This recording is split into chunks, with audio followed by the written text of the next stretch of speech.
నమస్తే, మీరు చూస్తున్న పీవీఆర్ న్యూస్. నేను మీ పీవీఆర్. ఇప్పుడే అందిన బ్రేకింగ్ న్యూస్ మనం చూద్దాం.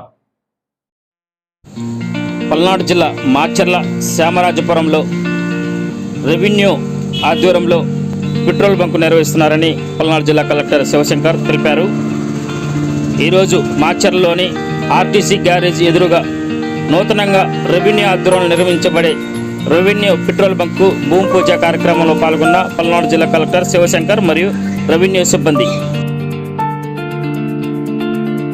మాచర్లో నూతనంగా నిర్మించబడే రెవెన్యూ ఆధ్వర్యంలో పెట్రోల్ బంకును పల్నాడు జిల్లా కలెక్టర్ శివశంకర్ భూమి పూజ కార్యక్రమం నిర్వహించారు. మనం విజువల్స్లో చూడొచ్చు.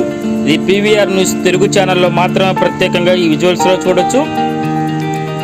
మాచర్ల మరియు శ్యామరాజపురంలో మాత్రమే రెవెన్యూ ఆధ్వర్యంలో నిర్వహించే పెట్రోల్ బంకులు ఈరోజు భూమి పూజ కార్యక్రమంలో పాల్గొన్న పల్నాడు జిల్లా కలెక్టర్ జిల్లాలో శివశంకర్ ఎక్కడైతే వల్నరబుల్ ఎంక్రోచబుల్ ఏరియాస్ ఉన్నాయో, ఈ హైవేస్ పక్కన కానీ రోడ్స్ పక్కన కానీ ఖాళీగా ఉన్న రెవెన్యూ ల్యాండ్స్లో, ఈ పోరంబోక్ ల్యాండ్స్లో దాన్ని యూటిలైజ్ చేసుకొని దాని నుంచి రెవెన్యూ వచ్చి ఆ రెవెన్యూ ద్వారా మనకి సాధ్యమైనంత వరకు రెవెన్యూ ప్రోటోకాల్ కానీ అలాగే మెయింటెనెన్స్ కానీ యూజ్ చేసుకునే విధంగా ఒక రెవెన్యూ మోడల్ అన్నది అడాప్ట్ చేసుకుని దాని ప్రకారం ఇక్కడ పల్నాడు జిల్లాలో ఒక పెట్రోల్ రిటైల్ అవుట్లెట్స్ అన్నది ఎస్టాబ్లిష్ చేయడం జరుగుతుంది.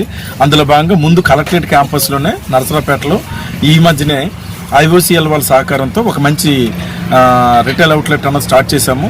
అది చాలా చక్కగా డైలీ ఒక 5000 లీటర్స్ వరకు అక్కడ కన్జంప్షన్ కూడా పెరుగుతుంది. ఒక 3 లక్షల వరకు పర్ మంత్ మనకి ప్రాఫిట్ వచ్చే విధంగా రన్ అవుతుంది. దానివల్ల ఒక 10 మందికి ఉపాధి కలుగుతుంది. అలాగే కలెక్టరేట్లో ఉన్న ఈ పెట్టి ఎక్స్పెన్సెస్ కానీ మెయింటెనెన్స్ కానీ అవన్నీ కూడా మీట్ అవ్వడానికి ఉపయోగపడుతుంది అనమాట. సో అదే రీతిలో ఇక్కడ సావలిపురంలోనూ అక్కడ మాచర్లోనూ ఎక్కడైతే మనకి హైవే పక్కన ఈ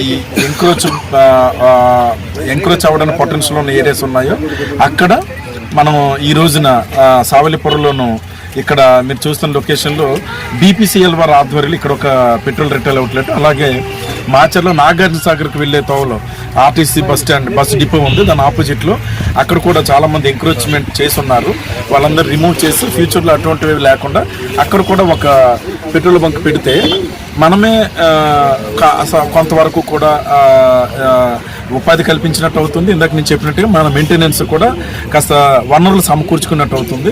సో దీంతో ఫ్యూచర్లో కలెక్టర్ గారి విచక్షణలో మనం చిన్న చిన్న డెవలప్మెంటల్ యాక్టివిటీస్ కానీ ఏమైనా సపోర్ట్ ఎవరికైనా పేదలకు కానీ ఎవరికైనా సపోర్ట్ చేయాల్సినవి కానీ ఏమైనా ప్రభుత్వ స్కీమ్లో ఫిట్ అవ్వనివి ఏమైనా మన జిల్లా వైపు నుంచి ఏదైనా మన వైపుగా మనం ఏదైనా సపోర్ట్ చేయాలని అటువంటి వాటికి జిల్లా కలెక్టర్ గారికి ఒక వనరులు అందుబాటులో ఉండే విధంగా ఈ ప్రాజెక్టులన్నీ కూడా రూపకల్పన చేసి చేయటం జరిగింది. అందులో ఇది 2వ ప్రాజెక్టు.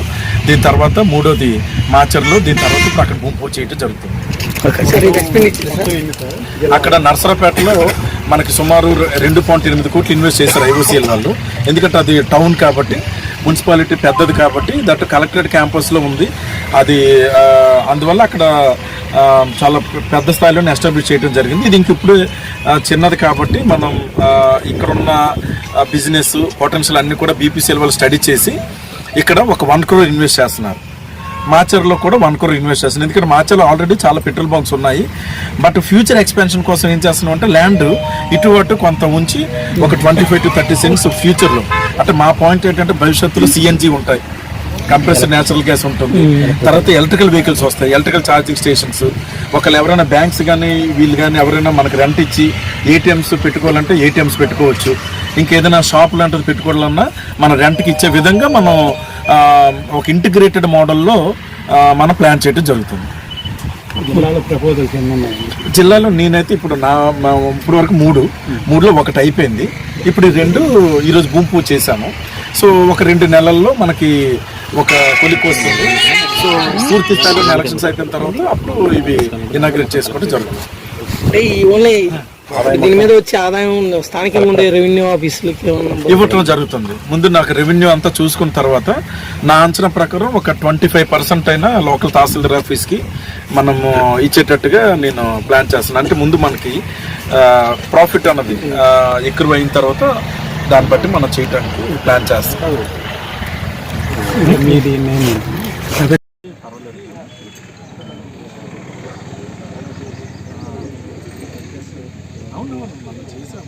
బట్ ఏదైనా దీని మీద అయితే బరువు తక్కువ ఉంటుంది కదా అంటున్నాను, ఫ్లోర్ మీద అయితే సైడ్కి వెళ్ళకుండా. బాగా చేసుకుంటే మనకి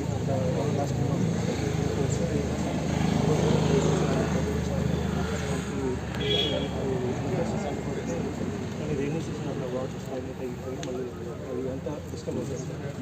చేసేది కొంచెం క్వాలిటీ మరం 1 feet మార్కెట్ చేసుకుంటే మనకి 30 years. సార్ మీరు ఏం చేస్తారంటే మన విఆర్ఓ పనిచేసే ఎక్కడ ఉన్నాడు విఆర్ఓ బాబు మీరా? ఓకే. సరే మనం ఒకసారి మీరు రివ్యూ చేసుకోండి.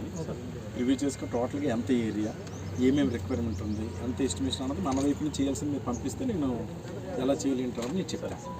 ఓకే, ఏదైనా నువ్వు మాత్రం 15 రోజుల్లో స్టార్ట్ చేయాలబ్బా. చేసి మనకు మెయిన్ ఎలాకల్లా మీకు ఇవ్వాలి.